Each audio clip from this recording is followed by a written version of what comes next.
আসসালামু আলাইকুম everyone, welcome to my channel. আজকে আমি আপনাদের সাথে শেয়ার করছি পৃথিবীর সবচাইতে সহজভাবে দই তৈরি করার রেসিপি।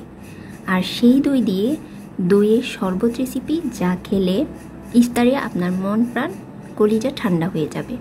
তো চলুন শুরু করা যাক মূল রেসিপিতে। আপনি যদি আমার চ্যানেলে নতুন হয়ে থাকেন, প্লিজ আমার চ্যানেলটি সাবস্ক্রাইব করে দিবেন আর বেল আইকনটিতেও ক্লিক করতে ভুলবেন না। এখন আমি একটা পাত্র নিয়ে নিলাম, আর এই পাত্রতে আমি আগেই দই বসিয়েছিলাম। সেখান থেকে আমি 3 টেবিল চামচ দই বীজ নিয়ে নিয়েছি।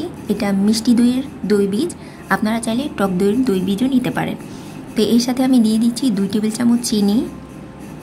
এই দইটা আমি টক মিষ্টি দই করব, তাই 2 টেবিল চামচ চিনি দিয়েছি। আপনারা চাইলে চিনির পরিমাণ বেশিও দিতে পারেন যদি মিষ্টি দই করেন, আর টক দই করলে চিনির দরকার হবে না।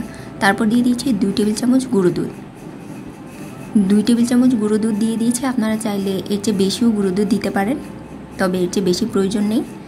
তারপর দিয়ে দিচ্ছি সামান্য দুধ, আর দুধটা হবে কুসুম গরম দুধ। আমি এখন দুধ, চিনি আর দই বীজটা ভালোভাবে ফেটিয়ে নিব। এখানে আমি 500 ml দুধ নিয়েছি। এটা আমি আগে থেকেই জাল করে ঘন করে রেখেছিলাম। আমি 800 ml দুধকে হাফ লিটার করে নিয়েছি। এখন ভালোভাবে ফেটিয়ে নিয়েছি। স্মুথ করে ফেটাতে হবে, তাহলে দইটা মসৃণ হবে। তারপর এখন দুধটা দিয়ে দিলাম। তো আমি প্রথমেই 1.5 কাপ দুধ দিয়ে আবারও ভালোভাবে ফেটিয়ে নিচ্ছি, পরে বাকি দুধটাও দিয়ে দিব।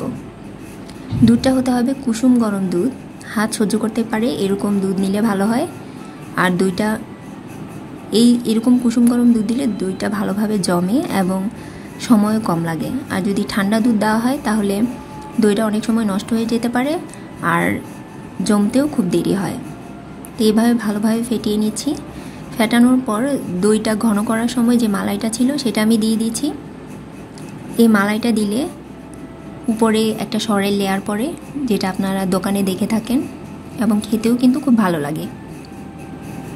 আমি মালাইটা দিয়ে রেখে দিব 4 থেকে 5 ঘন্টার জন্য।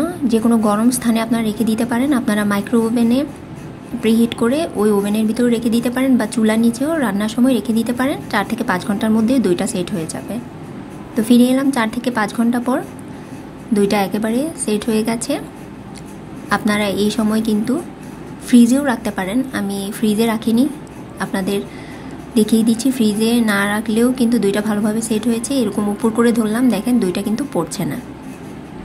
এরকমভাবে দই তৈরির সহজ রেসিপি কিন্তু আপনারা আর কোনো চ্যানেলে পাবেন না। আমার চ্যানেলে কিন্তু দই তৈরির আরও অসংখ্য রেসিপি দেওয়া আছে, আপনারা চাইলে দেখে নিতে পারেন। এবং কিভাবে মিনিটের মধ্যে দই তৈরি করা যায় সেটাও দেওয়া আছে, আপনারা চাইলে দেখে নিতে পারেন। অনেকেই বলে থাকেন যে দই কেটে ভাগ করে খাওয়া যায় না, তো এখন দেখতে পাচ্ছেন নিশ্চয়ই কীরকম চাকচাক করে দইগুলো কেটে নেওয়া যাচ্ছে। এই দইটা একদমই পারফেক্ট হয়েছে। আর এই দই দিয়ে মাঠা, ঘোল, দইয়ের শরবত, লাবান ইত্যাদি তৈরি করে নিতে পারেন। এখন আমি তৈরি করে দেখাবো দইয়ের শরবত, যেটি খেলে ইফতারে আপনার মন প্রাণ শীতল হয়ে যাবে। তো এর জন্য আমি 1.5 কাপ দই নিয়েছি। যেই দইটা আমি তৈরি করেছিলাম সেখান থেকে আমি 1.5 কাপ দই নিয়েছি। আর এই 1.5 কাপ দই কিন্তু 4 জনের জন্য যথেষ্ট। আমি 4 জনের জন্য সার্ভ করব, তাই 1.5 কাপ দই নিয়ে নিয়েছি। আর দিয়ে দিচ্ছি হাফ চা চামচ বিট লবণ। এই দইয়ের সাথে বিট লবণটা দিয়ে আমি 2 টেবিল চামচ চিনি যোগ করব। তো চিনিটা আপনারা মন মতো দিতে পারেন, কারণ সারাদিন রোজা রাখার পর চিনিটা যদি একটু বেশি মিষ্টি খাওয়া হয় তাহলে কিন্তু শরীরটা গুলিয়ে ওঠে। তাই আমি স্বাদের ব্যালেন্স ঠিক করার জন্য আমি 2 টেবিল চামচ চিনি দিয়েছি। আপনারা চাইলে স্কিপও করতে পারেন, আবার চিনিটা বেশি পরিমাণেও দিতে পারেন। তারপর দিয়ে দিচ্ছি বরফ কিউব, কারণ এই দইয়ের শরবতটা কিন্তু ঠান্ডা ঠান্ডা খেতেই খুব ভালো লাগে। তো বরফ কিউব দিয়ে দিচ্ছি হাফ কাপ, দিয়ে একটু মিশিয়ে নিলাম। তারপর দিচ্ছি ফ্রিজের ঠান্ডা পানি। ফ্রিজের ঠান্ডা পানি দিয়ে দিচ্ছি 2 কাপ, দিয়ে ভালোভাবে আমি সব কিছু একসাথে মিশিয়ে নিব। আপনারা চাইলে ডাল ঘুটুনি দিয়েও কিন্তু ভালোভাবে ফেটিয়ে নিতে পারেন। তো আমি এটা হুইস্ক দিয়ে ভালোভাবে ফেটিয়ে নিচ্ছি। উপরে একটু ফেনা ফেনা উঠলেও কিন্তু দেখতে খুব ভালো লাগে। এই তো ব্যাস তৈরি হয়ে গেল আমার দইয়ের শরবত। এখন আমি গ্লাসে সার্ভ করে নিচ্ছি। এই দইয়ের শরবতটা ইফতারের সময় খেলে আপনার আত্মা শীতল হয়ে যাবে। আপনারা চেষ্টা করবেন ঠান্ডা ঠান্ডা এই দইয়ের শরবতটা প্রতিদিন খেতে। দই কিন্তু প্রচুর পরিমাণে ক্যালসিয়াম থাকে এবং হজমেও কিন্তু দই খুবই সহায়তা করে আমাদের। ইফতারে নানা রকম ভাজা পোড়া খাওয়া হয়ে থাকে।